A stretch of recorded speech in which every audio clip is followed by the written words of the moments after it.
Vamos lá. Vamos meditar um pouquinho na palavra aqui, tá? Deixa eu te levar a pensar um pouco a respeito de o povo que se chama pelo nome de Deus, né? O povo que se chama pelo meu nome. Você vai ver como esse povo se comporta, tá bom? E aí você vai entender, vai ter um entendimento um pouco mais profundo dessa palavra aqui, desse texto, né, que é comumente muito usado, né, até como, sei lá, acho que divisa de campanha, tema de congresso, essas coisas que costumeiramente se costuma usar no meio cristão, no meio evangélico, né? Mas vamos analisar um pouquinho. Está escrito aqui, ó. A gente sabe que isso aqui é aquele velho texto que é bem conhecido, né? 2 Crônicas 7, 14. Aqui, ó, vamos lá. E se meu povo que se chama pelo meu nome. Já poderia ficar aqui 3 horas só falando sobre esse início aqui. Esse meu povo que se chama pelo meu nome se humilhar, vamos lá, e orar, e buscar a minha face, e se converter, eu vou até botar uma interrogaçãozinha aqui, ó, e se converter. Já começamos por aqui a questionar de uma maneira inteligente. E se converter. Bom, olha só que interessante. Não é o povo de Deus? Aí você pode tentar burlar o entendimento dizendo assim: ah, mas tem que se converter todos os dias, né? Ao Senhor. Concordo, mas eu vou te fazer uma pergunta inteligente. Se é o povo de Deus, do que ele tem que se converter? Entendeu agora a interrogação? Se é o povo de Deus, por que tem que se humilhar e orar? E buscar a face dele, se já é o povo dele, se já está na presença dele, por que tem que se converter? E vai ficando um pouquinho pior, ó. E se converter do quê? Dos seus... Eu vou fazer uma coisa aqui, ó. Maus caminhos. Eu queria que você me dissesse que na sua igreja estão pregando isso aqui desse jeito. Geralmente nas igrejas eles colocam esse texto aqui como se fosse um elogio de Deus ao povo, e não tem nada a ver com isso. Isso é uma manipulação diabólica do texto, do sentido original do texto, tá? Porque se é o povo de Deus, ele tem que se converter do quê? É o povo de Deus, tem que se voltar dos seus maus caminhos. Ué, mas não é o povo de Deus? Então que maus caminhos são esses? Começou a pensar? Interessante, né? Essa é uma visão diferente da que você está acostumado. Você está acostumado com aquilo que foi dado mastigado na sua boca para você só engolir. Aqui não. Aqui a gente entra para dentro do texto e começa a pensar um pouquinho.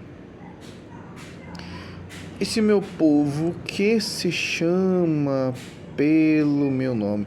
É que se chama. Ó. Que se chama. Preste atenção numa coisa que eu vou te mostrar agora. O povo que se chama. Mas aqui antes não está dizendo, e se meu povo?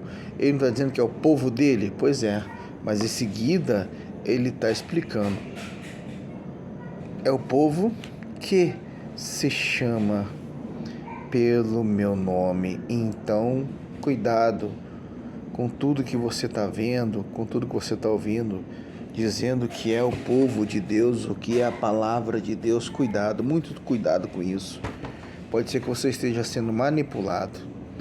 Não é o povo de Deus, é o povo que se chama pelo nome dele. Por isso é que mesmo assim, se dizendo o povo dele, tem que se humilhar. Você entendeu agora? Por isso que mesmo assim, se chamando pelo nome, nós somos o povo do Senhor, tem que orar. Por isso que mesmo assim, tem que buscar a face dele e se converter do quê? Dos seus maus caminhos. Mas não é o meu povo? Que povo é esse meu que tem maus caminhos? Então não é o povo dele, é o povo que se chama pelo nome dele. Você entende agora o sentido dessa palavra real? É isso. Você entende também textos que diz assim, muitos são chamados, poucos escolhidos, povo que me honra com os lábios, mas seu coração está longe de mim, e por aí, entre tantos outros textos.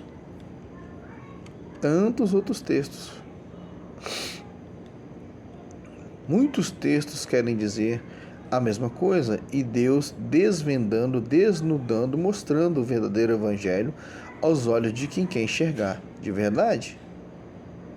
A verdade é essa. Então não é o povo dele, é o povo que se chama pelo nome dele. Por isso tem que se humilhar, por isso tem que orar e buscar se arrepender dos seus maus caminhos. Aí, depois que isso acontecer, aí aqui, então eu ouvirei dos céus. Preste atenção que se é o povo dele, Deus não estaria nem dos céus ouvindo, Deus estaria dentro, porque está escrito, não sabeis vós que sois templos do Espírito de Deus? Na verdade, quando você é povo de Deus, de fato, o Espírito de Deus habita dentro de você. Deus não precisa te ouvir lá dos céus, não. Ele mora dentro de você. Você está compreendendo esse texto como deveria? É isso.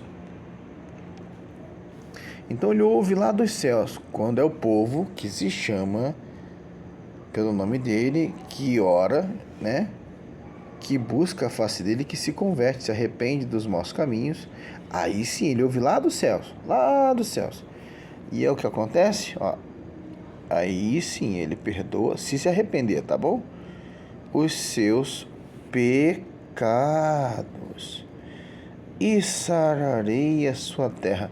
Vamos entender aqui que então a terra do povo que se chama pelo meu nome, ou seja, pelo nome dele, por causa de estar em maus caminhos, por causa de estar fora da direção de Deus e por causa de não buscar a face dele, tá? É uma terra doente. Vou botar aqui, terra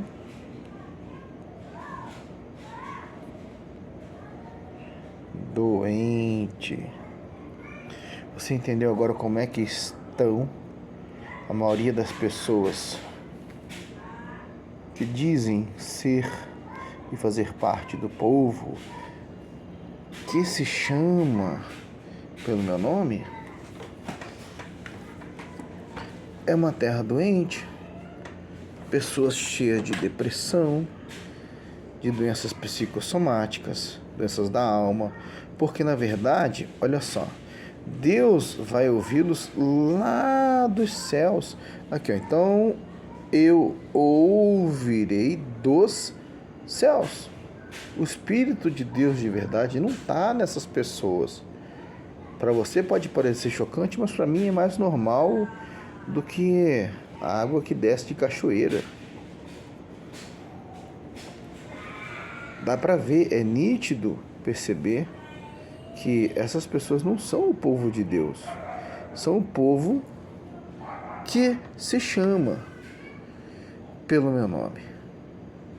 Por isso que tem que se humilhar, por isso tanta campanha, por isso tanto monte, por isso tanta programação.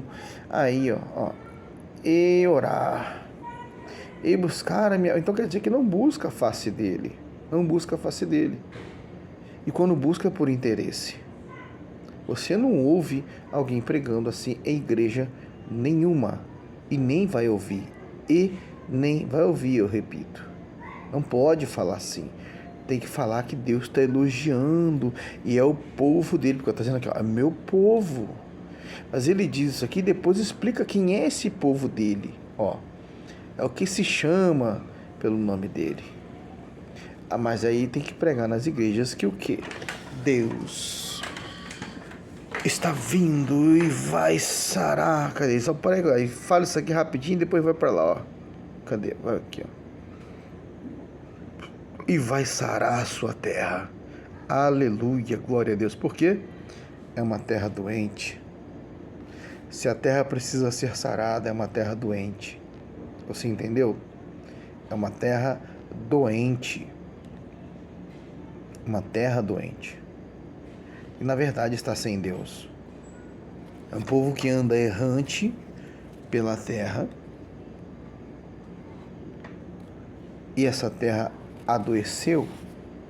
Essa terra está longe de Deus, tão longe que Deus tem que ouvir aqui, ó, ouvirei dos céus, lá de longe, e tem outras versões que diz assim, ó, dos altos céus, lá dos altos céus, lá dos céus. Deus está lá longe, ele não está perto desse povo. Hoje a gente tem visto tanta abominação, tanta coisa assim espiritualmente perigosa se dizendo Deus, que é necessário ter discernimento e tomar cuidado. Eu estou te explicando uma coisa aqui que normalmente não se explica. As pessoas valorizam muito o templo, e isso é uma coisa que o próprio diabo colocou no coração do ser humano, porque ele queria que o ser humano se esquecesse de que, preste atenção, o templo, após a cruz, após a morte, após o sacrifício de cruz, seria o próprio peito do homem, o próprio interior do homem. O templo é a morada do Espírito Santo de Deus. E quando explicam essas passagens de uma forma diferente disso, está errado, é heresia, é manipulação, é doutrina de demônio. Por isso está escrito: e introduzirão no meio de vós encobertamente. Por que encobertamente? Porque eles iriam pegar os textos e iriam manipular. Introduzirão no meio de vós encobertamente heresias.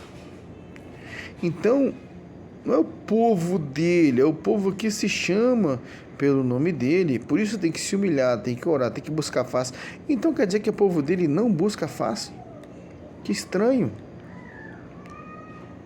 É uma condição que Deus está impondo sobre esse povo aqui, ó, sobre essa galerinha aqui, ó, que se chama pelo nome dele. Ah, vocês querem se chamar pelo meu nome?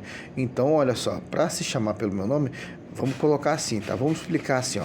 Vocês têm que se humilhar primeiro, vocês têm que orar, vocês têm que buscar a minha face, porque vocês não buscam a minha face. Vocês gostam de fazer presepada para mostrar para os outros.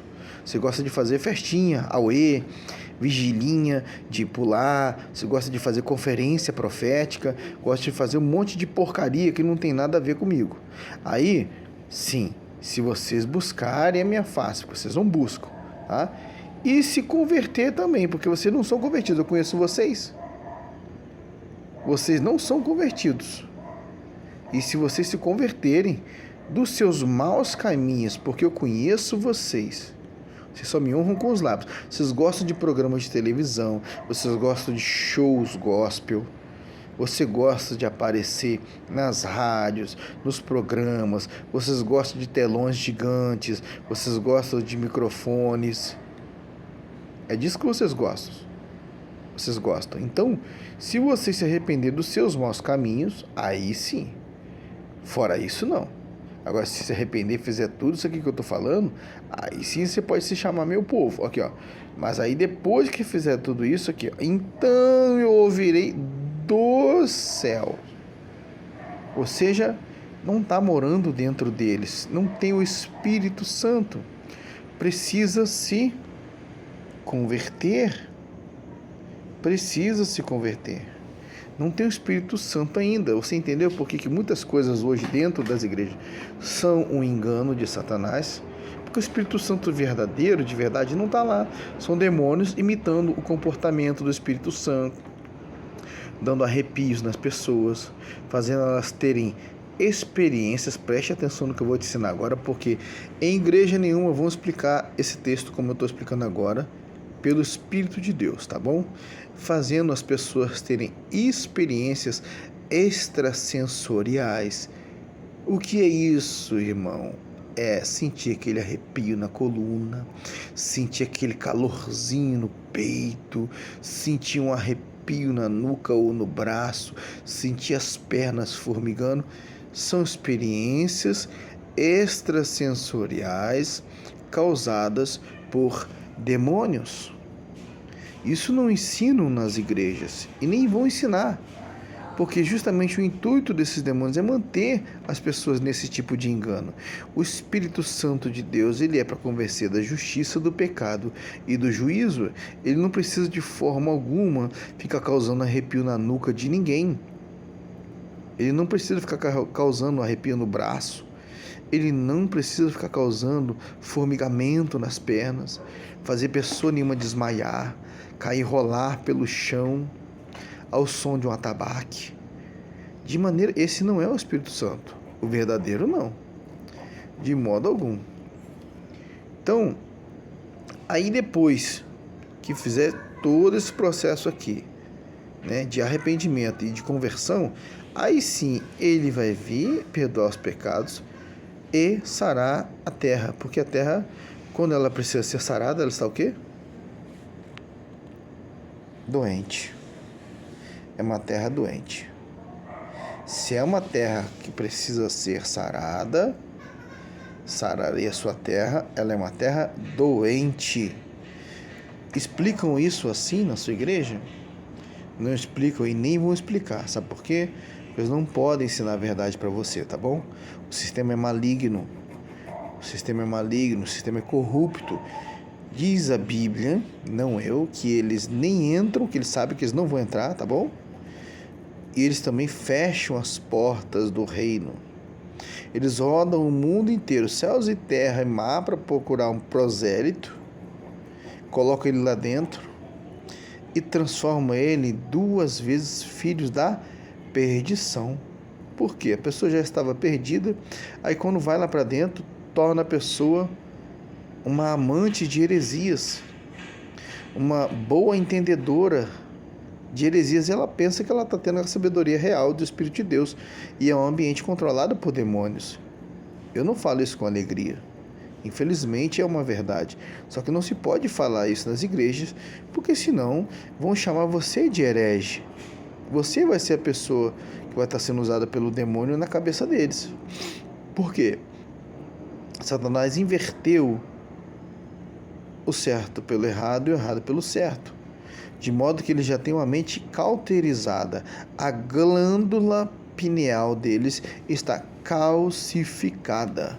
Estuda sobre isso, por favor. Calcificação da glândula pineal. Então, como é uma terra doente, precisa ser sarada. Por isso tem que fazer todo esse processo aqui. Para quê? Para que ele venha, primeiro, perdoa os pecados, tá bom? Porque Deus não tem parte com o pecado.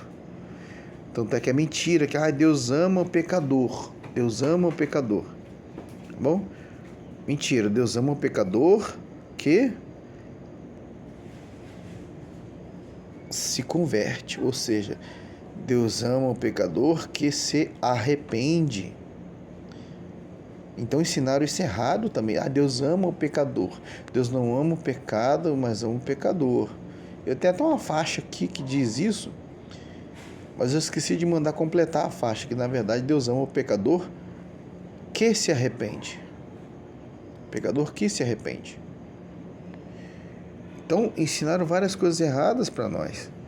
Se a gente não ficar atento, não fizer isso aqui que eu estou fazendo, estudar a palavra, ler, pedir orientação a Deus, você não vai entender como tem que ser entendido o texto e você vai continuar acreditando em mentiras. Aí, quer ver? Vai seguir aqui, ó. Aí segue o engano, presta atenção. Aí depois você vê lá quem escreveu o livro de Crônicas, vê em qual contexto que foi escrito esse livro, qual situação era essa daqui. Aí você vai entender também isso aqui, ó. Agora estarão abertos os meus olhos e atentos os meus ouvidos à oração deste lugar. Quem você acha que falou isso aqui? Tá bom? Quem você acha que falou isso aqui? Foi Deus. Mas isso aqui é colocado na porta de muitos templos. Se eu não me engano, tem até escrito esse versículo lá. A entrada do templo de Salomão, o que é uma aberração, o que é uma afronta a Deus, reconstruir o templo de Salomão. E fizeram isso aqui no Brasil. Isso aqui está escrito lá. Agora estarão abertos os meus ouvidos, quer dizer, abertos meus olhos e atentos meus ouvidos à oração deste lugar. Você precisa entender em qual contexto isso aqui foi dito, tá bom? Para você não ser enganado também. Aí presta atenção, ó. Porque agora escolhi e santifiquei esta casa, para que o meu nome esteja nela perpetuamente. Me diz uma coisa, vou até escrever isso aqui, ó. Para que, ó.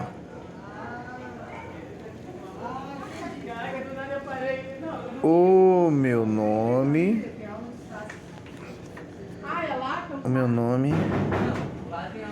tá aberto. Esteja nela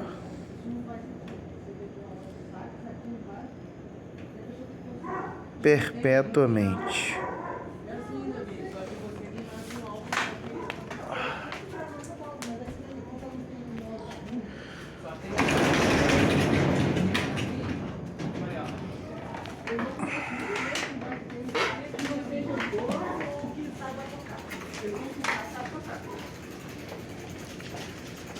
Perpetuamente. E nela estarão fixos meus olhos e o meu coração todos os dias. Aí vamos dizer aqui. Gostou, né? Porque agora escolhi e santifiquei esta casa para que o meu nome esteja nela perpetuamente. E nela estarão fixos os meus olhos e o meu coração todos os dias. Eu te pergunto, perpetuamente, o meu nome esteja nela perpetuamente. Qual é o templo construído de tijolos, de barro ou de pedra, areia e cimento, que o nome do Senhor esteja nela perpetuamente? Que templo que consegue comportar o nome do Senhor Jesus para sempre? Qual é o templo? Qual o templo? O templo que ele falou que ia destruir? Esse é o templo que ele falou que ia destruir? Porque aqui está dizendo, alguém disse isso. Aí eu vou te falar o seguinte, será que foi Deus quem disse isso? Aqui, ó. Aqui está induzindo ao pensamento de que é Deus quem disse, ó, porque agora escolhi e santifiquei esta casa. Qual casa? Qual casa que ele santificou para ele? Uma casa de pedra, uma casa de areia e cimento, uma casa que tem uma placa lá?